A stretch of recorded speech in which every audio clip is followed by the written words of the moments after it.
gathering here this evening. Let me start by paying my respects to Anil Darkar, a man I never met. But in life, the greatest mark we leave is in our students, in our juniors, in our children, and in the institutions we create. And in that sense, I'm privileged to come and deliver this address in memory of a man who was clearly a creative force, a polymath, a mentor to many, and a true patriot. Let me also thank the NCPA and Godrej for their sponsorship. Such discussions are increasingly rare in our country, but very important. I thank Amy Fernandez and the organizing committee for inviting me months ago when I was still relatively unknown, as opposed to the last week or so. I'm very happy to be in Mumbai after almost a decade. I once lived here for a few years, but I haven't been back in several. And every time I come, I realize it's a unique city like no other in the world, with its own energy, and recharges me. I also thank Anuradha Sengupta for being the interlocutor for this evening. I look forward to the conversation, and I thank the MC for the very kind introduction. 75 years, 10 days, and about 18 hours ago, the architect of modern India, Pandit Nehru, delivered his seminal speech entitled A Tryst with Destiny. I'd like to start by quoting the opening statement of his speech. Long years ago, we made a tryst with destiny, and now the time comes when we shall redeem our pledge, not wholly or in full measure, but very substantially. At the stroke of the midnight hour, when the world sleeps, India will awake to life and freedom. A moment comes, which but rarely in history, when we step out from the old to the new, when an age ends, and when the soul of a nation, long suppressed, finds utterance. It is fitting at this solemn moment we take the pledge of dedication to the service of India and her people and to the still larger cause of humanity. At the dawn of history, India started on her unending quest, and trackless centuries are filled with her striving and grandeur of her success and failures. Through good and ill fortune alike, she has never lost sight of that quest, forgotten the ideals which gave her strength. Every word in that statement has so much meaning. Every line was crafted with the decades of struggle that went into what became the freedom movement and the expected burden of creating a republic, a constitution, a country where there had been none before. Though Pandit Nehru talks about India's quest, the notion of India as a nation is itself an aberration in the history of our culture. For thousands of years, in different parts of our country, different cultures flourished, different languages, different ways of life, different religions, different models of governance. Out of this was crafted a country. It was an improbable outcome, as many have said. In an earlier address, I called it a miracle. When all around us, people with the same language, with the same religion, with the same culture, with the same history, are dividing themselves into smaller and smaller units. Here we have a country that has quadrupled in population, whose economy has grown tremendously, whose diversity has become increasingly extreme, and yet we have lasted as a nation without any serious threat, unlike our neighbors in Southeast Asia. You look at the Middle East, where they have at least a main common religion and a common language, and yet it consists of so many different states. But in India, we have states that were divided by language at inception, and yet we continue as one country. This is truly a miracle. It is a miracle in its conception, and it is a greater miracle in its continuance. And yet today, we find ourselves with a lot of pause when we think about our future. Our institutions, which were once fated for their independence, have started to crumble and become pliant. Individual freedoms, the freedom of speech, of practice of religion, of habits, have started to come under stress from unruly mobs and rabble-rousers. A cult-like fervor seems to have gripped our country, where reason doesn't penetrate, and you have this kind of mob mentality that takes over all debates. Our economy is far below its potential. The growth rate has not seen anywhere near the best we have seen in the last 7-8 years. In fact, it wasn't me alone. About 3 o'clock this morning when I was finishing up my speech, I happened to see a note about an op-ed that had come out in the New York Times by somebody very brilliant, I think, because I'm going to read an excerpt from it. And he says, despite widespread poverty, illiteracy, and extreme ethnic, religious, and social diversity, India has blazed a trail since independence as what has been called an improbable democracy. It adopted a progressive constitution but also retained highly centralized British colonial administrative structures that give elected state and national executives nearly unfettered control over institutions such as the police and other law enforcement agencies. Combined with draconian security and sedition laws, this allows elected state and national leaders to curb dissent with impunity. Mr. Modi's party has turbocharged these tools of repression, but it is hardly the first to weaponize them. I argue that all of these symptoms that we see are at the root driven by a fundamental problem mentioned in passing by Mr. Godrej earlier. And that is, we have uncontrolled and rising inequality in our country. That is the biggest threat our democracy faces today. If you have people without hope, it is easy to play on their fears. If you have people who have not seen development, it's easy to convince them that life is a zero-sum game. You see, the whole notion of democracy as a model of governance is supposed to be that it is the antithesis of what Marx predicted.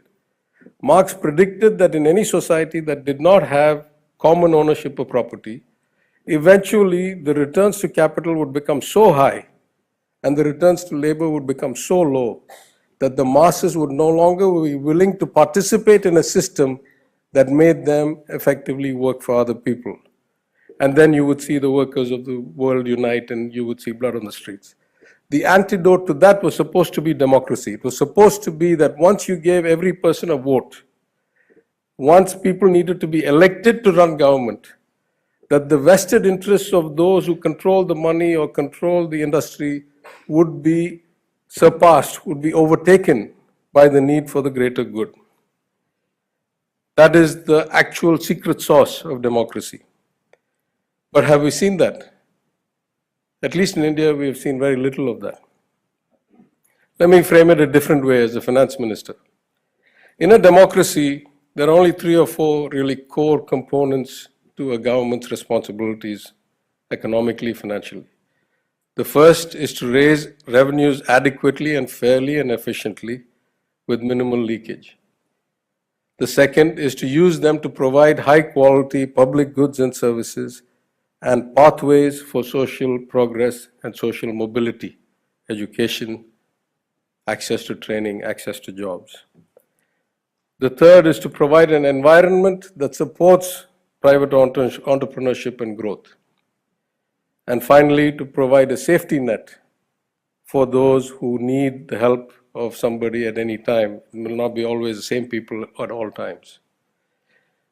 In this, there is a hidden statement, which is that there is a huge redistributive component to the responsibility of a government. It is our job to find the places where we can raise the money and to put it to those people who need it to get ahead. In fact, let me quote again from the seminal speech of Pandit Nehru. He saw this back in 1947. He says, and so we have to labor and to work hard to give reality to our dreams. Those dreams are for India, but they are also for the world, for all the nations and peoples are too closely knit together today, 1947, imagine the extent of globalization today, for any one of them to imagine that it can live apart. Peace is said to be indivisible, so is freedom, so is prosperity now, and also is disaster in this one world that can no longer be split into isolated fragments. This notion that equality in outcomes is the basis for a democracy is actually enshrined in our Constitution. If you look at the discussions that happened for the Constituent Assembly and the articles that came out of it, I'll just cite two of those. Article 38 in the Constitution of India. The state shall strive to promote the welfare of the people by securing and protecting as effectively as it may a social order in which justice, social, economic, and political, shall inform all the institutions of the national life. The state shall, in particular, strive to minimize the inequalities in income and endeavor to eliminate inequalities in status, what we call social justice, facilities and opportunities, not only amongst individuals, but also amongst groups of people residing in different areas, state to state, or engaged in different vocations. Article 39 of the Constitution of India. Certain principles of policy to be followed by the state. The state shall, in particular, direct its policy towards securing A, that the citizens, men and women equally, have the right to an adequate means of livelihood. B, that the ownership and control of the material resources of the community are so distributed as best to subserve the common good. C, that the operation of the economic system does not result in the concentration of wealth and means of production to the common detriment. D, that there is equal pay for equal work for both men and women. F, that children are given opportunities and facilities to develop in a healthy manner and in conditions of freedom and dignity. If this is the basis of our Constitution, then we are actually failing quite badly at it. I quote again from this morning's op-ed. Though India's descent towards tyranny has accelerated under Mr. Modi, it would be unfair to put all the blame on him. Weak government institutions and social inequality, problems that have festered since India's early years, have sapped its democracy and provided fertile ground for the politics of Hindu supremacy to take root.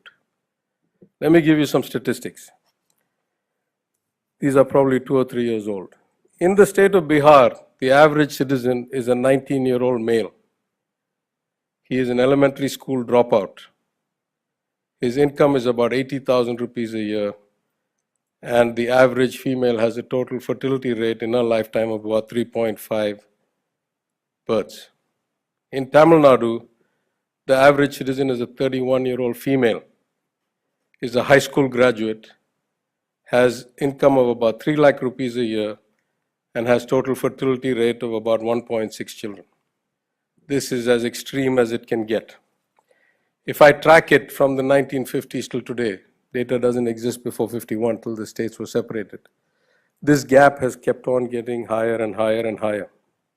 If I take any measure, infant mortality, let's say, the infant mortality rate of India is probably around 35 to 40. In Kerala, it is 6. In Tamil Nadu, it is 20. In Bihar, it is 48. In Uttar Pradesh, it is 64. In Gujarat, which has a higher per capita income than Tamil Nadu, it is 34. We are not in any means equal. We have not been in a long time, and we have continued to get more and more unequal with every passing year. We have a couple of unique issues in India. If you look at any other federal setup where movement of labor is considered free, I don't need a visa, I don't need to get any permission, I can go and settle wherever I want, you will find a natural concentration of the population where there is the greatest economic activity. That's true in America. That's true in China. It's not true in India. In India, you have the greatest economic activity in states that are becoming increasingly smaller part of India's population, and the lowest economic activity, at least per capita, in those states that have the highest and increasing populations. Even within a state, you look at the difference between rural and urban. Let me take my own state. In my own state, there's a difference in the total fertility rate between urban and rural Tamil Nadu. This is after the fact that Tamil Nadu is the most urbanized state in the country, with roughly 50% of people living in urban areas.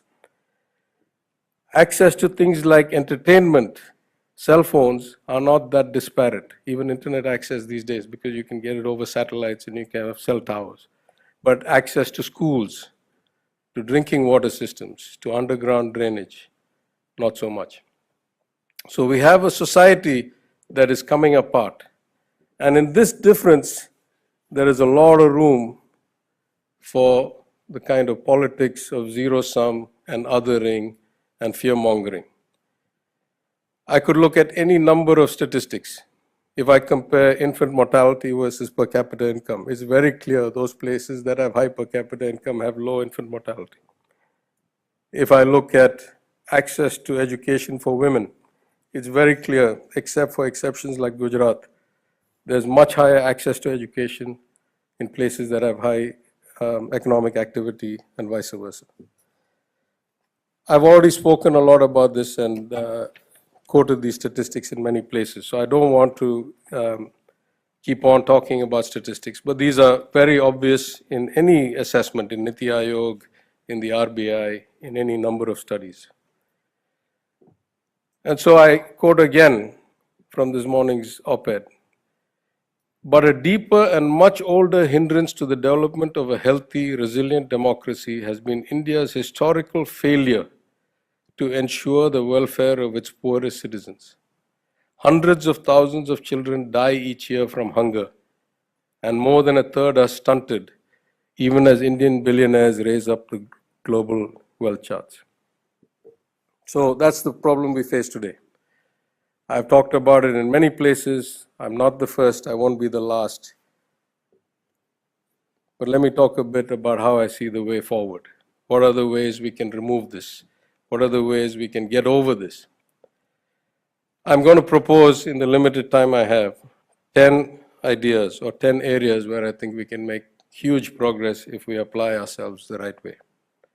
First, we must go back to the constitutional principle that our job as governments, as society, is to ensure justice, social, economic, and political. That cannot just be words. It has to be put into action. If we put into action, we must ask the Finance Commission, no longer will you allocate money just because people are poor. Because after 50 years of giving money to poorer people, the poor are getting poorer and poorer and the rich are getting richer and richer. Something is structurally wrong. We have to allocate based on the right incentives. We have to tax based on fairness. The ratio of direct to indirect taxes in most OECD countries, the target is 60% direct taxes because it's progressive, it's targeted. In our country, we don't come close. We have skewed payouts. Those that are able to capture the system can get huge payouts even as a class. Those who do not have access don't see such upside. I'll go into detail in a minute. Corruption is a clear way of destroying economic equality or justice. Those who are able to pay X get 3X or 5X out of the state. So these are the root causes of inequality or the barriers to achieving justice, social, economic, and political. There are practical steps we can take. The courage to act and to frame laws and to execute them based on the words that come out of our mouth or reside in the Constitution. Second, we must incentivize states for the empowerment of women and investment in children. I said this to the 15th Finance Commission and Mr. N.K. Singh. I said, of all the variables you use to incentivize states, nowhere does it say what percentage of girls are in school. Nowhere does it say, do women have equal access to property rights? Why is that important? Because there is no future without children, and there are no children without women. Statistic after statistic shows us, if you focus on the right things, for example, the correlation between access to menstrual hygiene and women staying in school is huge. The more you give them access, the more likely they are to stay in school. The correlation for, let's say, more than 10 years of school to menstrual access, hygiene access, is very, very high. You can see the chart here. If they stay in school, they delay marriage. If they delay marriage, you have lower infant mortalities, maternal mortalities. They have healthier babies. You get a lower total fertility rate, and you get a virtuous cycle. If you ask me, the single thing that makes Tamil Nadu stand where it does today is that in 1921, the Justice Party government legislated the right for women to vote and compulsory elementary education for boys and girls. From that day, we have focused on empowering women, and that has brought us to where we are today, 100 years plus later. The third thing we must do is be a much more tolerant and harmonious society. Anybody who's been in financial markets knows that investors prize stability, predictability. There is no prosperity without peace. There is no justice without universal inclusion. If you have a system that can turn on the whims and fancies of whoever is in power that day, that is not the environment, the milieu into which anybody is willing to put capital. Even our political opponent in Tamil Nadu, Ms. Jayalalitha, her slogan was Amaidi, Valam, Valarchi. First start with peace, calm, harmony. Then you do look at good agriculture, good farming, and then good growth and good prosperity. An essential component of a tolerant and harmonious society will be number 4, full freedom of speech and expression. There is no all-knowing, all-seeing person. It is heresy for religious people, and it is plain unscientific for rational people that any one human being can be that brilliant, can be that perceptive, can be that well-read, can be that knowledgeable in everything. That's what cults are for. That's not what normal people in a democracy should talk about. The more open dialogue we have, the better our decisions. The better the perception of buy-in from all those who have been engaged in the dialogue, the healthier our democracy, and the better our perception of freedom that our forefathers sought for us to get. Of course, the media has a big role to play, and every day we see the media becoming more and more beholden to other interests. But I don't worry too much about that. The role of the media overall is declining very rapidly with the universality of internet access. In a place like Tamil Nadu, no media controls the narrative. Social media controls the narrative. The penetration of internet is about 80% in the population. Everybody is on 50 WhatsApp groups. You cannot even spread the fake news very long because it gets called out by 10 other guys who can say the truth. The fifth, we must strengthen our institutions. There has been a long debate that the observed correlation between the strength of institutions and the economic progress of a nation or a state, which is the chicken and which is the egg. Is it that economic progress drives citizens to demand better institutions, or is it that better institutions create better economic outcomes? I think the debate is settled once and for all because we have seen the reverse. We have seen the decline of institutions in developed economies, and we have seen the consequent downfall of economic activity. So it's very clear now that you need good institutions, independent institutions, checks and balances, and that's how you get a harmonious society, and that's how you get a good economic outcome. In fact, part of our problem, why we are seeing this huge global kind of deterioration of democracy, it's not only in India, we have seen the far right rise in many parts of the world, is that globalization, and globalization, let's all be very clear, this is not the first stage of globalization. This may be the third or the fourth or the fifth. There have been times when the world has been much more integrated economically than it is today. This is unique because of the speed of transport, the movement of population, the connectivity of internet, the remote delivery of services. There are some unique features to this globalization. But purely from an economic activity perspective, we are just another wave in the cyclicality of globalization. Globalization always increases the pie. Always, always, always. Mathematically, it's provable. What it doesn't do is ensure that that pie is equally divided. In fact, unless there are continuous efforts to break the model or the pattern, every time the pie increases rapidly, it will increase inequality. It will end up in too few hands, too much money. And that leads to the kind of disgruntlement across societies that we have seen in the US, in Europe, in the UK, in other parts of the world. And we have seen that that disgruntlement leads to a discrediting of the institutions, and the discrediting of the institution leads to all kinds of economic problems. So we are observing vicious cycles in many places. We need to turn that around into a virtuous cycle and ensure that our institutions become independent and well governed. At the risk of stoking some old wounds in Delhi, the sixth point I want to make is that we need a massive improvement in the judiciary. We need to change the ratio of funding that we give to the judicial system. We need to reduce the time and the complexity of getting a decision. As a participant in global debt markets, I can assure you that the single biggest barrier to India's growth from a financial perspective is the lack of an efficient debt market. The reason we have no such market is because all debt markets require underpinning. They require a timely, predictable, based on precedent, debt resolution system that allows people to know what the risk is if the return doesn't happen. We don't have that. You go to court, it could take you 20 years. We don't have a developed debt market because we don't have a reasonable, predictive judicial and dispute resolution system.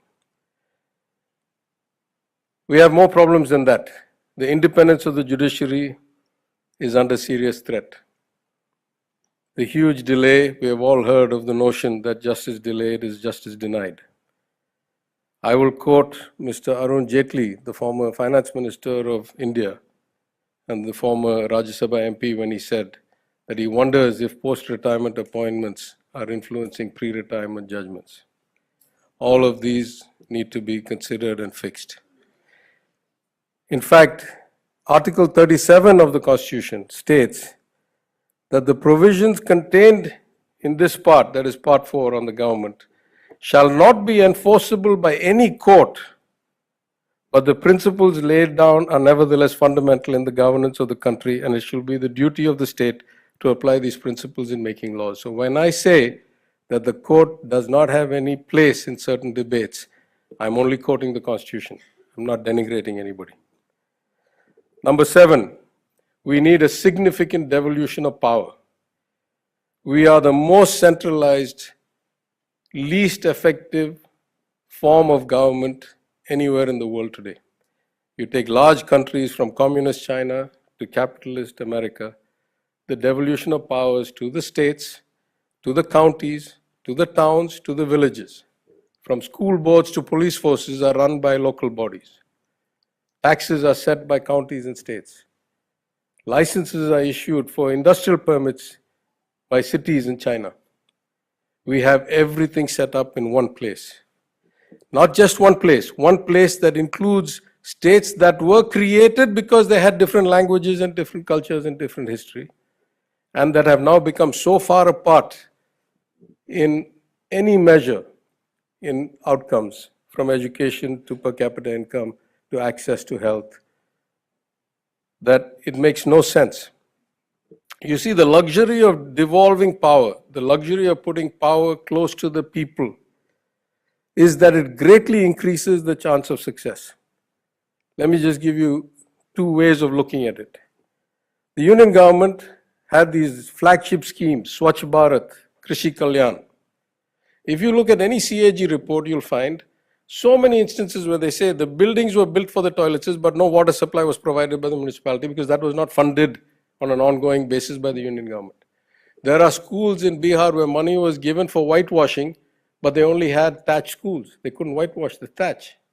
You see, you cannot have a one-size-fits-all coming from any place, least of all Delhi. But if you give it to the local bodies, they can customize the program to their needs. They will be more responsive, the local representatives, to the local voters, and most of all, they will be accountable. What we really need the union to look after is things like the stability of the currency, international relations, defense, international trade, and so forth. And what we need the panchayats upwards to look at is solving people's daily problems. Let me give you an example of what we've done in Tamil Nadu just now.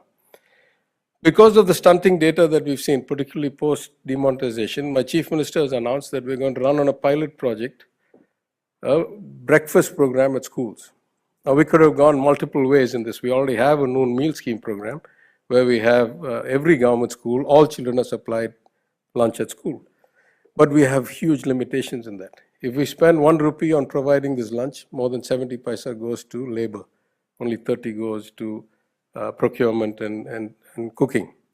So what we have done is we have come up with a pilot approach now. We say, we give this money as a block grant to a panchayat. That panchayat must create a self-help group of the mothers of the children who attend that school. Those people will be given the money to buy supplies, to cook it, to deliver it to their own children with the government support. Some genius then came and told me, the problem with this is there will be corruption. So I asked the question, is there likely to be corruption in the purchase of food when the mothers are buying it for their children, village by village? Or is there likely to be corruption if we try to do a statewide tender for 2,000 crores? It makes no sense to me that there would be more corruption when a mother buys for her son or daughter. So we can change this construct by making it more devolved, and we need to do that all the way from the union down to the panchayat. We need to do data collection and data-based decision making. Of late, we have seen that whenever the numbers don't suit the political narrative, we just stop measuring. This is the worst possible strategy to take. When you have data, you really understand what is happening and you can be thoughtful about your plan. In Tamil Nadu, the first thing we came in, I said one of the 5 pillars of our administration in my initial budget will be a data-centric approach. We started collecting information, we started cross-referencing data. The state already has so much data. And in many programs, in loan waivers and some other things that had been promised in the manifesto, we were able to cut 75%, thousands and thousands of crores from the bill because we were able to cross-reference the data and identify fraud and ineligible people. Thousands of crores. Sometimes we collect data. This union government is voracious in collecting data, but the data is of no use to anybody. For example, during COVID, every single COVID vaccine data point was collected by the union. But when we as a state went to try and do a survey, where is the penetration and where should we focus more, we found that we don't have access to the data. Only the union has access to the data. They didn't give us access to the database. So in frustration, we had to start a parallel database where we're running the data entry twice, once through us and once to them, so that we can analyze which block, which street, which house, what is the penetration of vaccination. Income tax data, which can tell us who is eligible, not eligible. States don't have access. GST data, I'm a member of the GST Council. Till recently, we were not given access to the data. Only in the last GST Council, at my request and the support of all other state ministers, we have said that every state's data can be shared to every other state because otherwise there's arbitrage. We don't know what the same entity is doing in UP or in Haryana. Now we have agreed, the GST Council collectively, that all data will be shared to all people. So we must collect more, we must make it more accessible and applicable in decision making. All of this will help us reduce inequality. The 9th point, we must align incentives and create better org structures for our government employees. We have a profound problem. At least in Tamil Nadu, I won't comment on other states. We have a decay in the culture of our government employees. There's zero accountability. There's no alignment of incentives. Suspensions or transfers are the ultimate stick. They don't really have much value. We have very little by way of carrot. Almost every department in the government of Tamil Nadu, as the Minister for Human Resources, I say our vacancy rate is north of 30%. Many people want this to continue because you see, if somebody has 2 or 3 jobs, then they're not accountable for anything. When you ask them about A, they say, I was doing B. You ask them about B, they say, I was doing C. If we tried to go and fill these 30% of the jobs, we couldn't afford it because the pay scales inside government service are 2x, 3x the market wages. Then the pension costs come in. So we need some profound change there. In Tamil Nadu, we're doing 3 things. 1, we're trying our best to substitute technology and automated systems as far as possible. And all government service, it is my stated intent in the assembly, will go one of two ways. For the majority, I want it done online. Remove all rent seeking, remove all need for travel, remove all barriers to access. And for those that cannot, we will deliver the service to their house. Surely there will be those who are too old, who don't have access to technology, who don't have somebody to help them.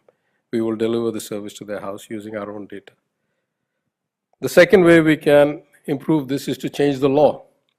We were the first state. It took us 1 year of waiting for all the vetting by the governor, by the Home Ministry, by the president. Finally, after the new president has come, we have got signed into law a bill we passed 12 or 13 months ago, which says that the British era law, that if a document is registered stating somebody as the owner, it cannot be reversed by the government, even if it's prima facie fake or false or fraud, it has to go to court. You know what happens if it goes to court. So we changed the law. We said if it is prima facie fraud, if somebody has registered temple land in somebody else's name, or government land, or clearly some other owners, then the registration inspector general has the right to cancel that, subject to every single time there is such a cancellation, there must be a criminal prosecution of a government employee who made that registration. So we have a check and a balance. This law we drafted and put into the Legislative Assembly within a few months of coming to office. It's taken us 13 months to get it approved by the union. So we can change the laws to improve the incentive alignment or to change the practice. To do this, the government of Tamil Nadu, we have taken a complete top to bottom review. I have announced in my budget that we will set up a committee, look from hiring to training to placement to discipline to vigilance anti-corruption to the Lokayukta Act, to the right to information, all of which falls under the HR ministry. And we're about to announce the composition of that committee right now. In total, what I'd like to say is that if we do all of these things, we can return to the politics of hope and prospects, as opposed to the politics of threats and fear-mongering and zero-sum othering that we see today. Engendering hope is a much harder task than stoking fears. But a government or a representative that consistently delivers, that does a public mark-to-market, can help build credibility, build faith in the system. It is hard, but it is doable. I just want to end on a personal note. I came back from many years overseas to enter politics. I couldn't even speak Tamil. I went on the campaign trail. I never opened my mouth. My father and grandfather and great-granduncle had left such a long set of coattails that without paying money, stated that I will not pay money. I won the election by about 5,000 something votes, by about 3.5%. Squeaking through, but without paying, I won. Compared to the state average, I won by about 5%. I was an opposition MLA for 5 years. I put in call centers, I wrote 6-month reports about my progress, I brought transparency to how I spent the constituency money, I set up databases, I set up complaint boxes, I tried to bring every concept of administration and technology and systems optimization that I had learned in my career and apply it in Madurai. I did that for 5 years, and the elections came again, and many of my colleagues told me, last time was a miracle, can't repeat, you better pay this time. And I said, no, I won't pay. So you lose. I said, well, you win some, you lose some. This time I didn't pay. This time I could speak Tamil. And this time I said, don't vote for me based on my father, based on my grandfather. If I did good work for 5 years, you vote for me. If not, you vote for another man who will do better work for me because my opponent was a man. And this time I won by over 34,000 votes and a margin of 15% compared to the state average of 8%. So what I want to say is, actually I'll say two things. One, I'll close by quoting Pandit Nehru again, the genius who crafted this. This is how he closes his Tryst with Destiny speech. He says, we have hard work ahead. There is no resting for any one of us till we redeem our pledge in full, till we make all the people of India what destiny intended them to be. We are citizens of a great country on the verge of bold advance, and we have to live up to that high standard. All of us, to whatever religion we may belong, are equally the children of India, with equal rights, privileges, and obligations. We cannot encourage communalism or narrow-mindedness, for no nation can be great whose people are narrow in thought or in action. To the nations and peoples of the world, we send greetings and pledge ourselves to cooperate with them in furthering peace, freedom, and democracy. And to India, our much-loved motherland, the ancient, the eternal, and the ever-new, we pay our reverent homage and we bind ourselves afresh to her service. This is so important. What distinguishes a leader is not how many times you win elections. In my maiden speech in the Tamil Nadu Assembly, I happened to be at the receiving end of a whole bunch of kind of hagiographic platitudes from the ADMK members, because after 34 years of DMK, ADMK, DMK, ADMK, DMK, ADMK, the ADMK had come back with 2 successive victories. And they kept saying this every day, 10 times, 20 times. And so when I had a chance to make my maiden speech, I addressed Madam Jayalalitha, the Chief Minister. And I said, 10 times a day, 20 times a day, we hear that you have won after 34 years a consecutive victory. And I said, of course it's true. And if it's true, it doesn't need repeating 20 times a day. The fact that this goes into the record of the assembly, which nobody may ever read again, doesn't actually add anything to your mark on history. What you really need, if you are going to be a truly great leader, you don't worry about what the acolytes say every day in your presence. You don't worry about what the assembly record says. You worry about how posterity will view you.